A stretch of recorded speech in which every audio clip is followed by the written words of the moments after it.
La totalidad de la vida. Krishnamurti. Segunda parte. Capítulo 19. ¿Cómo ha de conocerse uno a sí mismo? ¿Cuál es la naturaleza del pensamiento, el cual cesa cuando hay completa atención y brota cuando no hay atención? Uno ha de comprender qué es estar alerta. De otro modo, no podrá comprender completamente el significado de la atención. ¿Hay una idea de la percepción alerta? ¿O está uno alerta? Existe una diferencia entre la idea de estar alerta y el estar alerta. Estar alerta implica ser sensible, percibir vivamente las cosas alrededor de uno, la naturaleza, la gente, el color, los árboles, el medio circundante, la estructura social, económica, la cosa en su totalidad. Implica conocer, observar, y estar sensiblemente atento a todo cuanto sucede en lo externo, y también a lo que sucede psicológicamente en lo interno.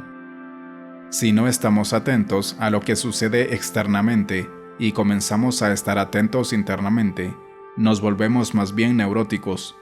Pero si uno comienza a darse cuenta, lo máximo que sea posible, de lo que exactamente está ocurriendo en el mundo, y luego desde ahí se mueve hacia lo interno, entonces hay equilibrio. Existe entonces una posibilidad de no engañarse a sí mismo. Uno empieza por estar atento a lo que sucede fuera, y después se mueve en lo interno. Un movimiento constante, como el flujo y reflujo de la marea, y de ese modo no hay engaño posible, de ese modo hay discernimiento. ¿Cómo ha de conocerse uno a sí mismo? Uno mismo es una estructura muy compleja, un movimiento muy complejo. ¿Cómo ha de conocerse uno sin engañarse a sí mismo? Solo podemos conocernos en nuestra relación con otros. En esa relación con los demás, puede que uno sea parte de ellos porque no desea ser lastimado, y en la relación también puede uno descubrir que es muy celoso, dependiente, que está apegado y que en realidad es muy insensible. Por consiguiente, la relación actúa como un espejo en el cual uno se conoce a sí mismo. Igual ocurre externamente. Lo externo es un reflejo de uno mismo, porque la sociedad, los gobiernos, todas estas cosas creadas por los seres humanos son fundamentalmente lo mismo que uno es.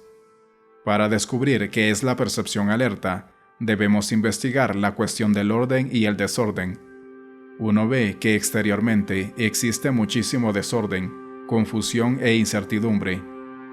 ¿Qué ha producido esta incertidumbre y este desorden? ¿Quién es el responsable? ¿Lo somos nosotros? Tiene que estar muy claro si somos nosotros los responsables por el desorden externo, o es este algún desorden divino desde el cual habrá de surgir un divino orden. Por lo tanto, si uno se siente responsable por el desorden externo, ¿no es acaso ese desorden una expresión del propio desorden interno? Uno observa que el desorden en lo externo es creado por nuestro desorden en lo interno. Mientras los seres humanos no tengan orden en sí mismos, siempre habrá desorden. Los gobiernos pueden tratar de controlar el desorden exteriormente. La expresión extrema es la forma totalitaria del marxismo, que dice saber qué es el orden, y como ustedes no lo saben, él les dirá lo que es y los reprimirá o los confinará en campos de concentración, en hospitales psiquiátricos, etc. El mundo se halla en desorden porque nosotros estamos en desorden, cada uno de nosotros. ¿Uno se da cuenta de su desorden o no tiene sino un concepto de él? ¿Percibimos claramente que estamos en desorden o esa es meramente una idea que ha surgido y que aceptamos? La aceptación de una idea es una abstracción de lo que es.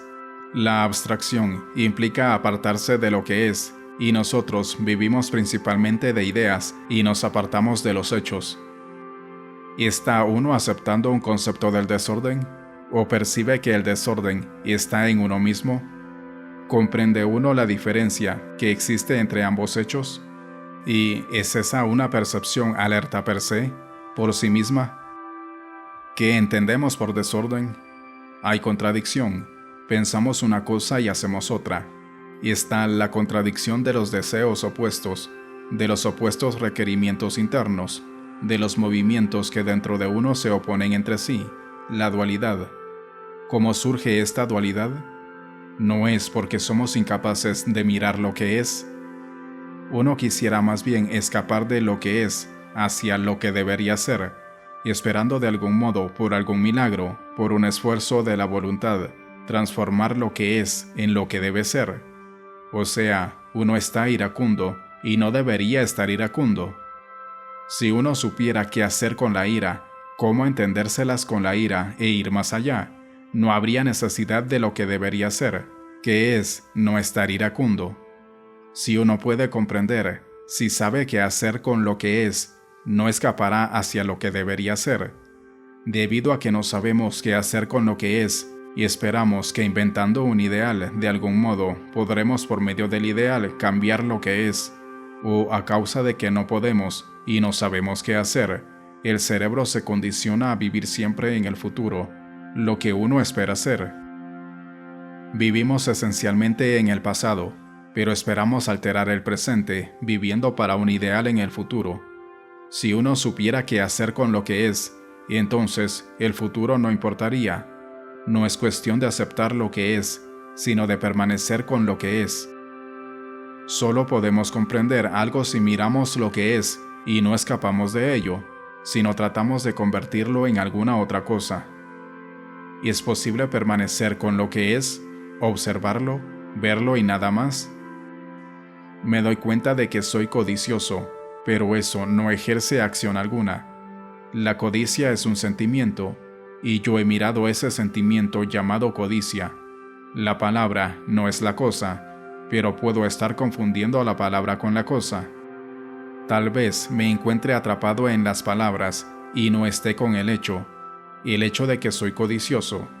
Esto es muy complejo, quizá sea la palabra la que incita a ese sentimiento. ¿Puede la mente estar libre de la palabra y mirar? ¿La palabra se ha vuelto tan importante en la vida de uno? ¿Soy acaso el esclavo de las palabras, sabiendo que la palabra no es la cosa? Y es que la palabra se ha vuelto tan importante que para mí el hecho no es real, no es factual. Yo preferiría mirar la fotografía de una montaña que ir a mirar la montaña directamente. Para esto tengo que recorrer una gran distancia, tengo que escalar la montaña, contemplarla de cerca, sentirla. Mirar el cuadro que representa una montaña es mirar un símbolo, y esa no es una realidad. Y estoy preso en las palabras, que son símbolos, y en consecuencia me aparto de la realidad. ¿Es la palabra la que crea el sentimiento de la codicia, o la codicia existe sin la palabra? Y esto requiere una disciplina tremenda, no represión. El acto mismo de seguir la investigación tiene su propia disciplina, por lo tanto, tengo que averiguar muy cuidadosamente si la palabra ha creado el sentimiento o si el sentimiento existe sin la palabra. La palabra es codicia. Yo la nombré antes cuando experimenté ese sentimiento en consecuencia. Y estoy registrando el sentimiento presente conforme a un suceso de la misma índole ocurrido en el pasado. De modo que el presente ha sido absorbido por el pasado. Por consiguiente, me doy cuenta de lo que estoy haciendo. Me doy cuenta de que la palabra se ha vuelto extraordinariamente importante para mí. ¿Hay entonces libertad con respecto a las palabras codicia, envidia, o a las palabras nacionalidad, comunista, socialista, y así sucesivamente? ¿Y estoy libre de la palabra? La palabra pertenece al pasado, y el sentimiento es el presente reconocido por la palabra que procede del pasado. Así, estoy viviendo todo el tiempo en el pasado. El pasado es el yo. El pasado es tiempo, por lo tanto, el tiempo es el yo. El yo dice, no debo ser irascible, porque mi condicionamiento ha dicho, no seas codicioso, no seas irascible. El pasado le dice al presente lo que debe hacer. Por lo tanto, hay una contradicción, porque fundamentalmente, muy en lo profundo, el pasado le está dictando los actos al presente.